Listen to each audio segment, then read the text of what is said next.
আমি লাস্ট কবে পরোটা বানাইছি সেটা আমার মনে নেই।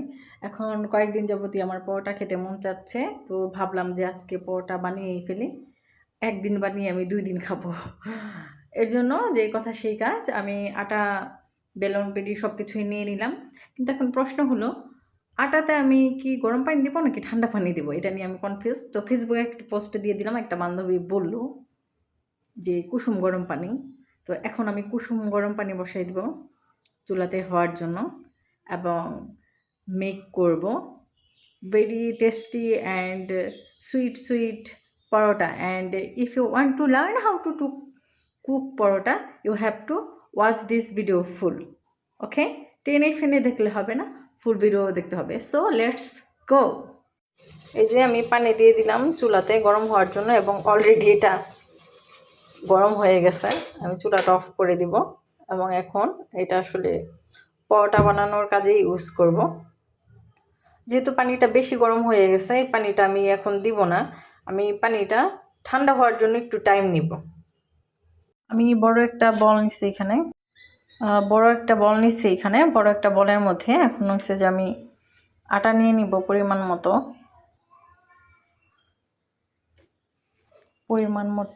আটা নিয়ে নিচ্ছি।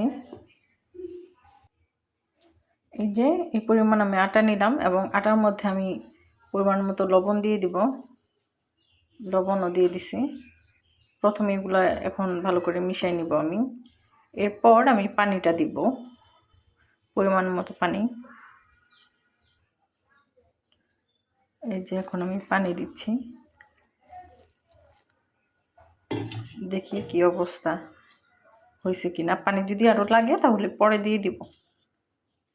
ভালো করে মিশিয়ে নিই। আমি আরেকটু পানি দিয়ে দিছি, এখানে একটু সামান্য পানি লাগতো। এখন এটাকে ভালো করে আমি আটা করে দিব। আমি আসলে এই যে এতটুকু পরিমাণে আটা নিয়ে নিচ্ছি এবং এটা বেলে নিব। এখন এটা আসলে এইটুকু পরিমাণ বেলে এটাতে আমি তেল দিয়ে দিব। যেহেতু পরোটা বানাবো, প্রথমে তেল দিলে খুবই ভালো লাগে এবং তেল দিয়ে সুন্দর করে এইভাবে ভাজ করে নিব। সাইজ আসলে ডাজন্ট ম্যাটার, বড় ছোট। এবং আমি যেহেতু এক্সপার্ট না, আমারটা 3 কোনা 4 কোনা 5 কোনা হয়ে যাবে, এটা আসলে ব্যাপার না। খেতে মজা হইলেই হয়েছে। এই যে এইভাবে নিয়ে তারপর আরেকটু বড় করে এটা বেলে নিব। এই যে বেলে নিছি বড় করে। এখন এটা হয়েছে যে দিক দিয়ে বাঁকা তেড়া, এটা আসলে ব্যাপার না। বাঁকা তেড়া হইলেও ব্যাপার না, খেতে টেস্ট হইলেই হয়েছে। And I hope it will be very tasty. এই যে আটা বেলা হয়ে গেছে। এখন হলো যে আমি এটা ছেঁকবো। ছেঁকার জন্য আমি কড়াইতে আসলে অল্প একটু তেল দিয়ে দিছি। যারা তেল পছন্দ করেন তারা একটু তেল দিয়ে নেবেন প্রথমেই। এরপর গরম হয়ে আসলে আটা রুটিটা এইভাবে দিয়ে দিবেন। আর যারা তেল কম খান তাদের আসলে প্রথমে তেল দেওয়ার কোনো দরকার নাই, তারা হলো যে পরে তেল দিবেন। আমি যেহেতু অনেকদিন পর নিজের হাতে পরোটা বানাচ্ছি, তো পরোটার একটা ফিল পাওয়ার জন্য আমি আসলে প্রথমেই তেল দিয়ে নিচ্ছি এবং আমি চুলার আঁচটা একটু বাড়িয়ে দিচ্ছি। বাড়িয়ে দেওয়ার পর এটা আমি উল্টাই দিব। এই যে উল্টাই দিলাম এটা। এখন আমি একটু আঁচটা কমাই দিব, হয় পুড়ে যাবে।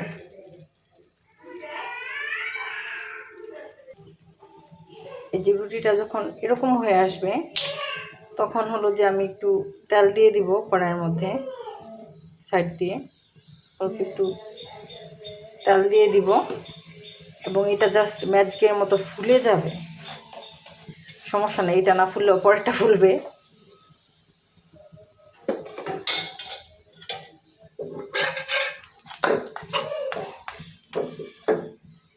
এটা ফুলতেছে, মচমচ হইতেছে। এই যে যেদিক দিয়ে কাঁচা মনে হয় সেদিক দিয়ে একটু চেপে চেপে দিতে হবে খুন্তি দিয়ে।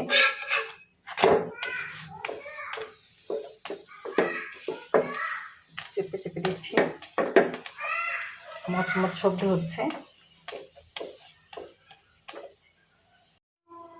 এটা সুন্দর হয়ে গেছে, ব্রাউন কালার। এটা এখন আমি তুলে ফেলবো। এটা হয়ে গেছে অলমোস্ট। পরেরটা দিব, আরেকটা দিয়ে দিচ্ছি।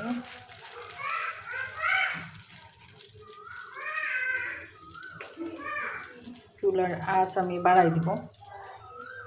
এমনিতে আমি খুব অধৈর্য, কারণ কতক্ষণ ওয়েট করব, কতক্ষণে হবে আর আমি বসে থাকবো। ওফস, এটা হতেই পারে না। আপনাদের যাদের ধৈর্য আছে তারা আস্তে আস্তে চুলার জালটা লোতে রেখে, মিডিয়ামে রেখে তারপর হলো যে রুটি ছেঁকতে পারেন। আমার আসলে বানিয়ে ক্ষুধার স্বাদ মিটে গেছে। আসলে খেতে মন চায় অনেক কিছুই, কিন্তু বানিয়ে খাওয়ার জন্য আসলে কিছুই খাই না। এই যে রুটি পরোটা বানাইতে মন চাইলো, খাইতে মন চাইলো, এটা বানাতে বানাতে হলো যে আমার খাওয়ার ইচ্ছা শেষ, খাওয়ার স্বাদ মিটে গেছে। এটা হচ্ছে যে বানাইছি, এখন আর খেতেই ইচ্ছে করতেছে না আমার। বানাতে যে পরিশ্রম হয়েছে, এখন আর খেতেই মন যাচ্ছে না। এই যে যখন এমন হবে তখন হলো যে আমি সাইড দিয়ে তেল দিয়ে দিব, চারপাশে অল্প করে তেল দিয়ে দেবো এবং চুলার আঁচটা কমাই দিব।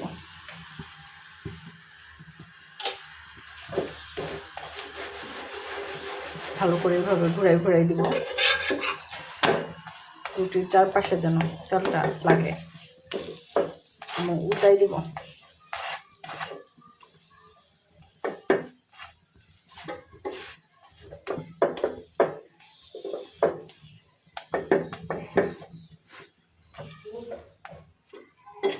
হয়ে গেছে অলমোস্ট। এটা এখন আমি নামাই ফেলবো।